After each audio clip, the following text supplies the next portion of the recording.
প্যান্ডেলের প্রথম গেট একদম খাঁচা দিয়ে তৈরি করেছে। আর এখানে কিছু মানুষ জেলে বন্দি করা আছে আমরা দেখতে পাচ্ছি।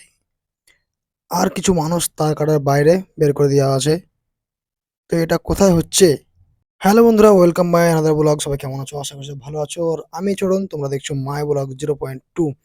তো আমি দমদম পার্কের পুজো দেখেই বা প্যান্ডেল দেখে আমি আসছিলাম। সে আস্তে আস্তে আমি দেখলাম যে এখানে একটা নতুন পুজো হচ্ছে। নতুন বলতে একদম নতুন, কারণ আমি গত বছর এখানে ছিলাম তো গত বছর এখানে দেখিনি। আর এটা একদমই নতুন, দমদম রোডের ওপরে যেখানে হনুমান মন্দির আছে সেই হনুমান মন্দিরের ঠিক পাশেই এইটা হচ্ছে। আর এই পুজো কমিটির নাম হচ্ছে জয়পুর পুজো কমিটি। এই জায়গাটায় হচ্ছে আমাদের এই পুজোটা। এবছর নতুন পুজো শুরু হচ্ছে, মানে 2025 থেকে পুজো শুরু হচ্ছে। আর পুজোর শুরুতেই এরা একদম কি বলবো, অমায়িক থিম আর অমায়িক দৃশ্য একটা তুলে ধরেছে। যেখানে আমরা দেখতে পাবো, দেখো কিছু কিছু ব্যানার পোস্টার দেখতে পাচ্ছ আমার পেছন দিকে। আর এই দিক দিয়ে তোমার দেখাচ্ছি দমদম রোড, যেটা আমার পেছন দিকে আছে সেটা দমদম রোড। আর তোমার কি বলবো, আর এদিক দিয়ে বাইকগুলো যদি ঢুকছে সেটা তোমার জয়পুরের ভেতর ঢুকছে। আর আমি এখন দাঁড়িয়ে আছি। মাইকে আমার স্পিকারটা জানি না, মাইকটা তখন চার্জ ছিল না হয়তো, তো সেই জন্য ভয়েস ক্যাপচার করেনি। তো আমি পরে কি করব, ভয়েস ওভার করছি, কিছু করার নেই। তো তাই জন্য আমার লিপসিং এ আর ভয়েসে অ্যাডজাস্ট হবে না। তাই জন্য সরি তোমাদেরকে। তো এখনকার যে এই প্যান্ডেলের যে প্রথম যে থিম, সেই প্রথম থিমটা মানে প্রথম গেটটা একদম পুরো খাঁচা দিয়ে তৈরি করেছে এরা। মানে খুব সুন্দর করেছে। আমি ভাবতে পারিনি যে এরকম সুন্দর করবে বা এরকম বানিয়েছে। আর এখানে প্রথম বছর পুজো, আমি অতটা গুরুত্ব দিইনি প্রথমে। তারপর যখন আস্তে আস্তে দেখলাম ফাঁকা আছে, তখন দেখেই যাই। যখন আমি রুমের দিকেই যাচ্ছি, এদিক দিয়ে যখন পড়লো, তখন দেখি যাই, সেইভাবে আমি ঢুকলাম এখানে। তো মানে কি বলবো, অপূর্ব সুন্দর বানিয়েছে। চলো এবার আমি একবার তোমাদেরকে ভিতর দেখার চেষ্টা করব, ভিতরে কি কি আছে। বাইরেরগুলো আবার দেখাবো। বাইরেরগুলো তোমার কিছু কিছু পোস্টার এখানে দেখতে পাচ্ছি আমি, লেখা আছে যেখানে বিভিন্ন লোক বিভিন্ন ধরনের কাজে ব্যস্ত, কাজ করছে। আর এই থিমটা পুরো ওয়েস্ট বেঙ্গল বাঙালি মানুষদেরকে নিয়ে বানানো। তো চলো আমরা ভিতরে যাবো। ভিতরে যাওয়ার আগে আমরা এখানে কিছু জিনিস দেখে নেবো। এইখানে দেখবো আমরা কিছু কিছু, মানে প্রত্যেকটা খোপে খোপে প্রত্যেকটা যে ছবি লাগানো আছে। আর প্রত্যেকটা ছবিতে কোনো না কোনো ছেলে, কোনো না কোনো ব্যক্তি কিছু না কিছু কাজে ব্যস্ত। কেউ পড়া নিয়ে, কেউ খেলা নিয়ে, কেউ চাষের কাজে, কেউ চাকরির কাজে, কেউ যে কোনো কাজে নিয়েই ব্যস্ত দেখলাম। আর এটা দেখো জয়পুর জয়শ্রী পহেলা বর্ষ দুর্গা উৎসব। আর এই যে যেটা তোমার দেখতে পাচ্ছ, এটা আমি প্রথমে ভেবেছিলাম বাড়ি। তো পরে একজন আমাকে বলল, না এটা বাড়ি নয়, এটাকে তৈরি করা হয়েছে ঠিক বাড়ির মতোই। আমি তো প্রথমে সত্যি ভেবেছিলাম বাড়ি, মানে কোনো হয়তো বাড়ি, সেটা হচ্ছে ডিজাইন। তো ওরা এটা ডিজাইন করেছে, কোনো বাড়ি নয়। এটা পছন্দ, দেখো হিন্দিতে লেখা আছে, আমি হিন্দিতে পড়তে পারি না প্রথম কথা, জাস্ট বলতেই পারি। তো আর এইটা হচ্ছে তোমার মেন যে মন্দির, সে মন্দিরের প্রথম গেট পুরো খাঁচা দিয়ে তৈরি করেছে। খাঁচার ভিতরে কোনো লোক ধরে আছে খাঁচাটাকে, দেখতে পাচ্ছি আমরা। এবার চলো আমরা ভিতরে যাবো একবার। ভিতরে গিয়ে প্রথমেই আমরা রাইট সাইডে দেখতে পাবো কিছু ইটের গাঁথনি হতে হয়েছে, মানে আধ গাঁথনি হয়ে আছে। কিছু জামা প্যান্ট, যারা কাজের লেবার মিস্ত্রি, তাদের জামা প্যান্ট এখানে কিছু লাগানো আছে। আর কাজ করতে করতে কোনো লেবার মিস্ত্রি কেউ নেই, কাজ করতে করতে পালিয়ে গেছে। আর এখানে দেখবো ঠিক তার সামনেই যে কিছু মানুষকে বন্দি করা আছে জেলের ভিতরে। তাদের একদম কাজ করতে করতে তাদেরকে ধরে নিয়ে এসছে। তাদের গায়ে চুন সিমেন্ট সব লেগে আছে, বালি সিমেন্ট। এই দেখো দেখতেই পাচ্ছ। কেউ মুসলিম আছে, হিন্দু আছে, বিভিন্ন রকমের জাতির মানুষ আছে এখানে। এখান থেকে জেলে বন্দি করে রেখেছে, যেন কাজ করছিল তাদেরকে ধরে নিয়ে এসে বন্দি করে রেখেছে। প্রত্যেকজনের গায়ে দেখো সিমেন্টের দাগ লেগে আছে, বালি মশলা লেগে আছে। হ্যাঁ, মহিলা বলো পুরুষ বলো সবাই। আর এইটা হচ্ছে তোমার, ভিতরে ঢুকছি আমরা এখন। ভিতরে দেখবো কি আছে।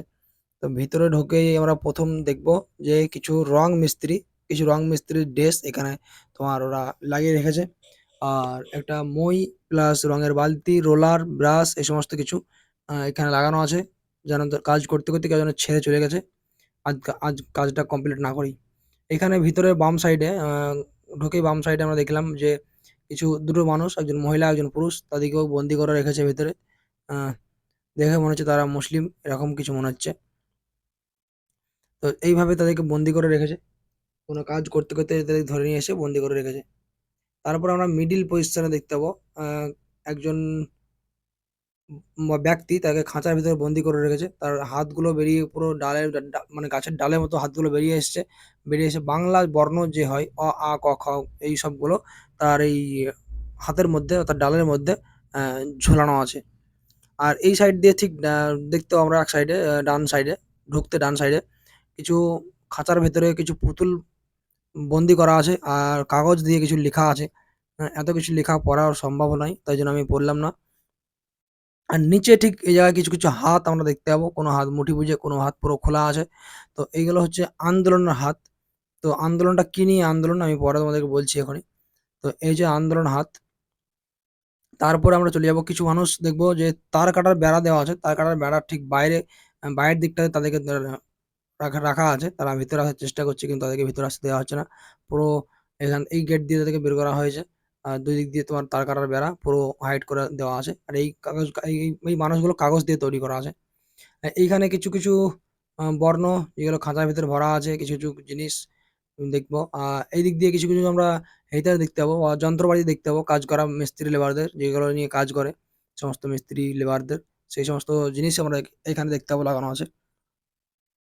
আর উপরে দেখতে পাবো যে কিছু খাঁচায় যে বর্ণগুলো, আমাদের যে বাংলা বর্ণ, সেই বাংলা বর্ণগুলো তোমার এদিক দিয়ে লাগানো আছে। জয় বাংলা দেখতে পাচ্ছ নিশ্চয়ই। অনেক কিছু লেখা আছে এখানে, তো অত কিছু পড়ার সময় নেই, লম্বা হয়ে যাবে, বড় হয়ে যায় ভিডিও, ওই জন্য পড়লাম না, ছেড়ে দিলাম এখান থেকেই।